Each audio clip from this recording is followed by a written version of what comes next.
The moment the arm locked around her neck, everything slowed. She could hear the laughter, the shouts, the echo of sneakers squeaking on the hallway floor. A phone camera was pointed right at her face.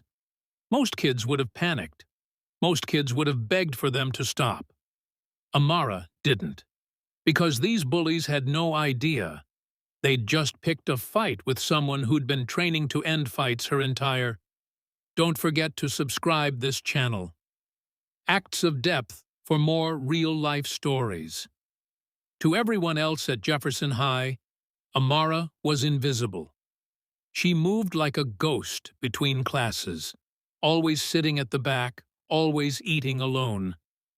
It wasn't that she didn't want friends, but after transferring from her old school, she'd decided it was safer to keep her head down. She'd learned that the quiet kid is often left alone, usually. At home, though, she wasn't quiet. Her dad, a retired Army sergeant, had been training her in mixed martial arts since she was 8. Punches, kicks, grappling, submissions. It was muscle memory by now. Not because he wanted her to fight, but because he wanted her to never be a victim. Every morning before school, they'd roll out the mats in the garage.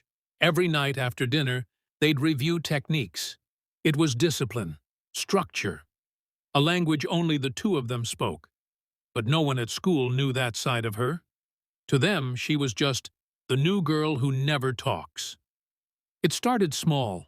A joke in the cafeteria, someone dropping an empty milk carton on her tray and telling her to throw it away for them. Then came the shoves in the hallway, the whispers when she walked by. She ignored it. Her father's rule echoed in her head. Pick your battles. Never fight to prove something. Fight to protect something. But the bullies took her silence as weakness. One Friday, after last period, she was headed to the gym to grab a book she'd left in her locker. The hallways were mostly empty, just a few kids hanging back before heading home. She didn't notice the 3 girls trailing her until it was too late. "Hey, mute girl!" one of them called. Amara kept walking. They moved faster, circling around her like wolves. "You think you're too good to talk to us? You think you're better than us?" Before she could answer, not that she planned to, an arm whipped around her neck from behind. A chokehold. Tight. Aggressive.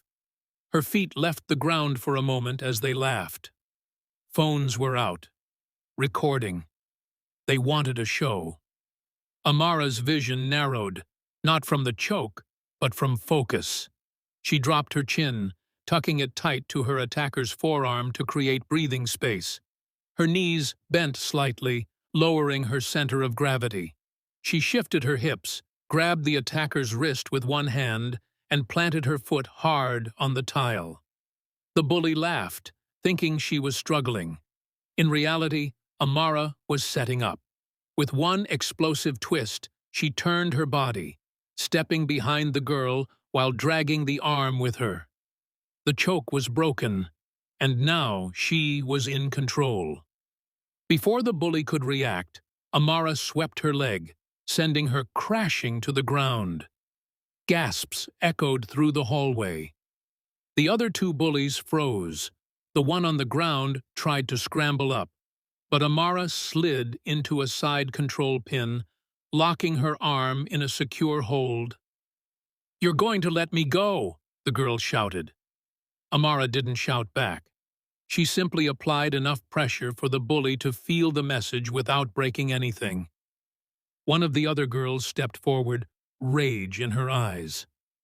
"You're dead when we—" Amara's gaze cut to her. Calm, steady, dangerous. The second girl stopped mid-step. The hallway was silent, except for the sound of the pinned bully's breathing. Fast. Shaky. Finally, Amara released her and stood. She didn't run. She didn't cry. She just picked up her backpack and slung it over her shoulder. The crowd parted as she walked away. Phones that had been recording for humiliation now had a very different kind of video, one that would be shared across the school by nightfall.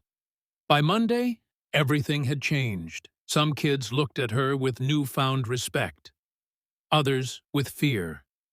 The bullies? They didn't come near her again. That day, she proved something her father had always told her. Strength isn't about throwing the first punch. It's about ending the fight before it ends you. And for the first time since she arrived at Jefferson High, Amara wasn't just the quiet girl. She was the girl no one underestimated twice. By the time Amara got home that Friday, the video was already everywhere. She didn't post it. She didn't even want it shared. But in the age of smartphones, moments like these don't stay in the shadows. They spread fast. Her dad was waiting for her in the kitchen. He'd seen the clip. No anger, no disappointment. Just a steady, unreadable gaze. "You okay?" he asked. She nodded, but her hands were still trembling, less from fear, more from the adrenaline slowly burning away. He didn't praise her. He didn't scold her. He simply said, "This is why we train. You stayed in control. You didn't go too far." Then, after a pause, "But you know this isn't just about you anymore, right?" And she did, because by Monday morning, Jefferson High felt different. The same kids who used to walk past her without a glance now stared when she entered a room.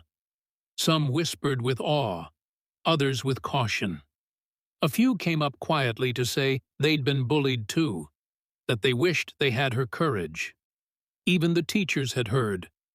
One guidance counselor stopped her in the hallway. "If you want to talk about what happened," Amara thanked her but kept walking. She didn't need to relive it over and over, at least not for her own sake. The bullies? They kept their distance. One of them had a bruise on her arm from where Amara pinned her. Not deep, not dangerous, but enough to serve as a reminder. Word was, their parents had been called in. Some kids said the school was thinking of suspensions. Amara didn't care about punishment, she cared about peace. But here's the thing, peace is fragile, and power changes how people see you. Some kids now treated her like a hero, others like she was dangerous. She knew the truth was somewhere in between. One night, a younger student messaged her on Instagram. "I saw your video. People pick on me too. Can you teach me, how to fight?" Amara hesitated before replying. "It's not about fighting. It's about knowing you can and choosing when you should." And that became her quiet mission. She didn't advertise it. She didn't form a club. But a few afternoons a week, she stayed late in the gym, rolling out a mat in a quiet corner. Teaching balance. Teaching breathing. Teaching that strength is not just in the body. It's in the decision to stand up for yourself and others. Months passed, and the hallway where it all happened became just another hallway. But for those who had been there, it was different. It was a place where the story turned, where a girl who had been invisible became someone impossible to ignore. Amara knew she couldn't change the world overnight, but maybe she could change one hallway, one person, one choice at a time. And that's the impact no one sees in the viral clip. Because the real fight isn't the one that gets recorded. It's the one that happens afterward, in the choices you make with the power you've earned. So maybe the question isn't, what if the bullies come back? Maybe the question is, what if more of us learn to be ready when they do?